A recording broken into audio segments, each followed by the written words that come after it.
나는 태어났지만 태어나지 않았다고 합니다. 나는 누구인 걸까요? 생일도 있고 나를 낳아주신 부모님도 계십니다. 그런데 어디를 가도 나는 없는 사람이고 나를 알아주지 않습니다. 이유는 한 가지, 나에겐 한 장의 기록이 없기 때문입니다.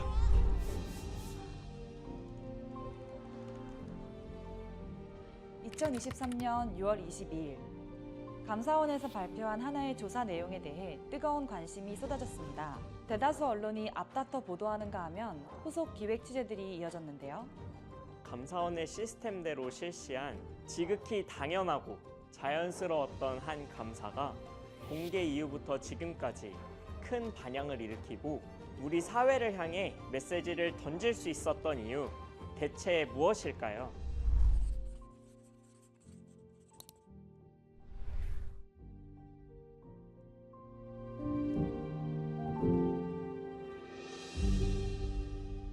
신감사관님, 저 때 혹시 기억나세요? 네, 물론이죠. TV를 틀면 회사 이름이 계속 나오고 포털에도 뉴스가 계속 나왔거든요. 맞아요. 저도 지인들한테 꽤나 연락을 받았던 기억이 납니다. 그런데 여기에 지금껏 알려진 것 말고도 숨겨진 이야기, 그것도 우리가 반드시 기억해야 할 이야기들이 더 있다고 해요. 네, 안녕하세요. 저는 서울의 모 보육원에서 20년 동안 간호사로 일했던 이다정입니다. 보육원에서 근무하며 아이들에게 각별해진 이다정 간호사님에게는 오래전부터 꼭 해결하고 싶은 일이 있었습니다. 그건 바로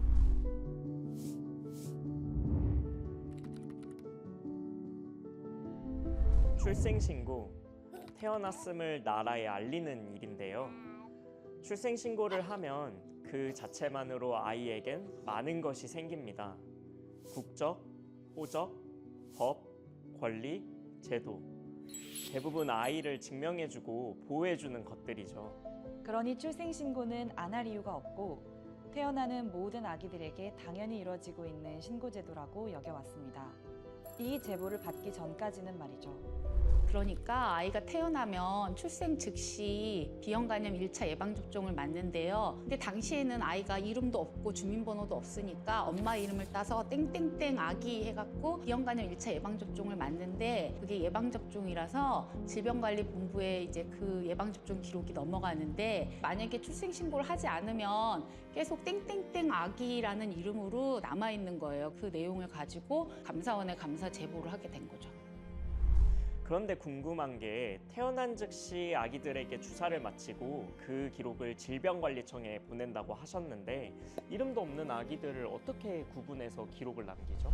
저도 그 부분이 궁금해서 찾아봤는데 아기들에겐 태어나자마자 임시 신생아 번호가 생긴다고 해요. 그 번호로 예방접종 기록 관리 등을 하다가 출생신고를 하게 되면서 임시 신생아 번호가 주민등록번호로 전환이 되는 거고요. 아, 그런 게 있었군요. 저는 이 감사 관련해서 얘기를 들었던 게 이런 결정적 제보를 받고도 쉽게 감사를 시작 못했다는 거였어요. 당시 제보를 받았던 윤일기 감사관의 이야기를 좀 더 들어봐야겠습니다.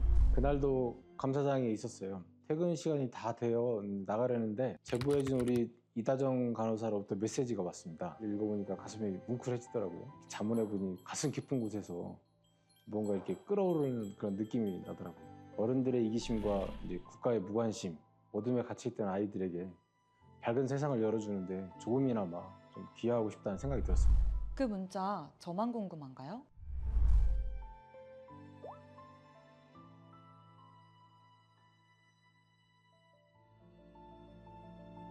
그렇게 감사 시작이 결정되고 윤일기 감사관은 감사관으로서의 사명감, 어른으로서의 책임감으로 분주히 움직였습니다. 윤일기 감사관은 먼저 예방접종 이력이 어떻게 관리되는지부터 확인했다고 합니다. 정말 출생이 신고되지 않은 아이들이 있는지 알아봐야 했거든요.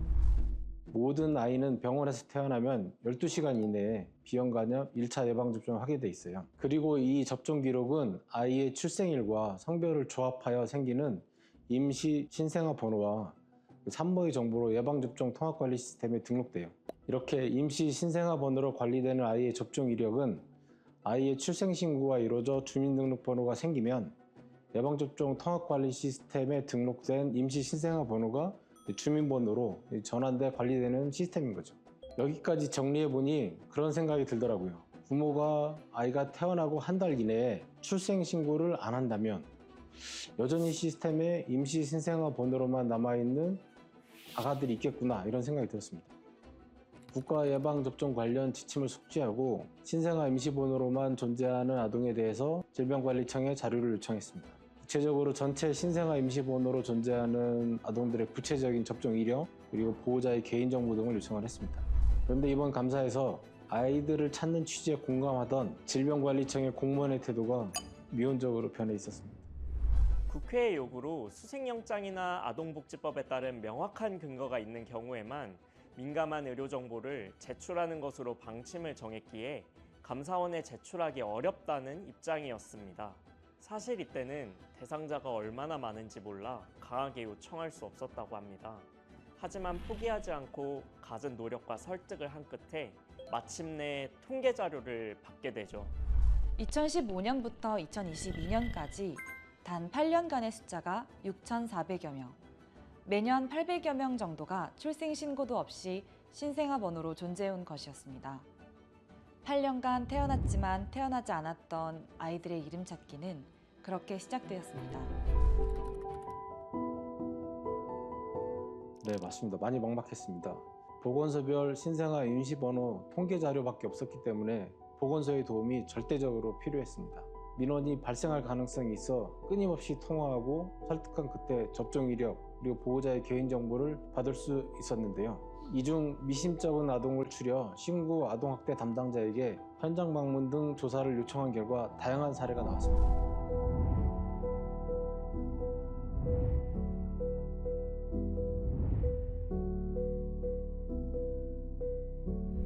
하지만 복지부를 움직이게 하고 출생등록제도를 다시 논의하게끔 하기에 이걸로는 부족하다 생각한 윤일기 감사관은 끊임없이 다른 방법을 모색합니다.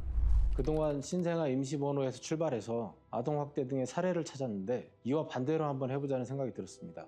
기존 아동학대 사망 사례에서 임시 신생아 번호가 어떻게 연결되어 있는지 찾아보면 의심 가는 정황들이 잇따랐습니다. 수원시에서는 연년생 아기들을 출산한 기록이 있는 보호자와 통화하고 현장을 방문했지만 출산하지 않았다는 답변만 하는 여성의 이야기가, 평택시에서는 아동 매매가 의심된다는 연락이 이어졌습니다. 평택시의 경우 태어난 지 며칠 되지 않은 아기를 인터넷을 통해 거래했다는 진술을 확보함에 따라 경찰에 수사 요청을 하는 일도 있었습니다. 이후 다른 감사를 위해 해외에 있던 윤 감사관에게 한 통의 연락이 도착했는데요.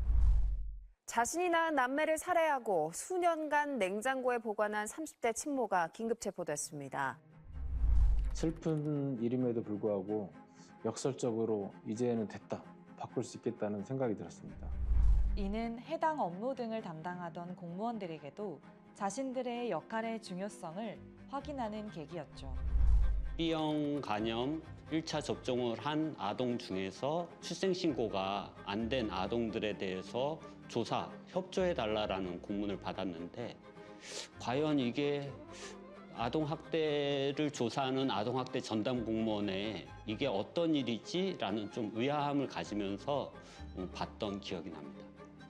그 당시에 이제 공문 받고 바로 가정 방문을 나갔는데 보호자분들이 본인들은 출산 사실 자체가 없다. 그리고 자신들의 명의가 도용당한 것 같다라고 부인을 하셨기 때문에 그 자리에서 뭔가를 확인할 수 있는 그러한 사실들이 없었습니다. 그래서 바로 112에다가 경찰 신고를 했고 그 다음엔 정식 수사 의뢰까지 하게 되었습니다. 그런데 사실 수원 영유아 사건이 처음 보도되었을 때만 해도 감사원이 감사를 주도했고 주요했다는 기사는 어디에도 없었다는 것 아셨나요? 네, 맞아요. 그래서 감사원은 고민했습니다. 심각한 사안인 만큼 그 파급력과 이후의 진행도 중요했기 때문이죠. 이에 감사원은 지금까지 감사 과정을 정리해 보도자료를 배포했습니다.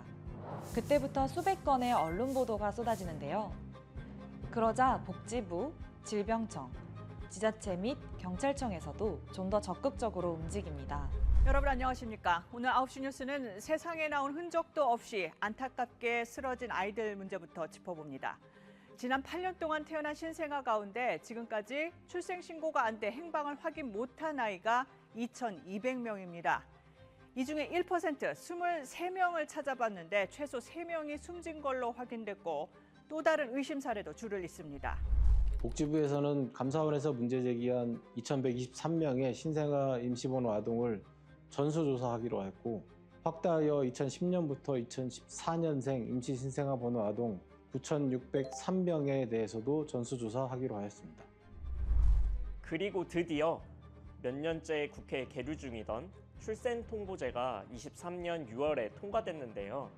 같은 해 10월 보호출산제 또한 추가로 통과됐습니다. 여기에 또 한 가지, 그동안 그 재질에 비해 터무니없이 낮은 수위의 처벌을 받아온 영아 살해와 유기도 그해 7월 형법 개정이 국회를 통과함으로써 일반인에 대한 살인유기죄를 적용받게 되었습니다. 이번 감사원 감사로 아동의 최소한의 권리를 보장하기 위한 아주 작지만 필수적인 장치가 마련된 것이죠.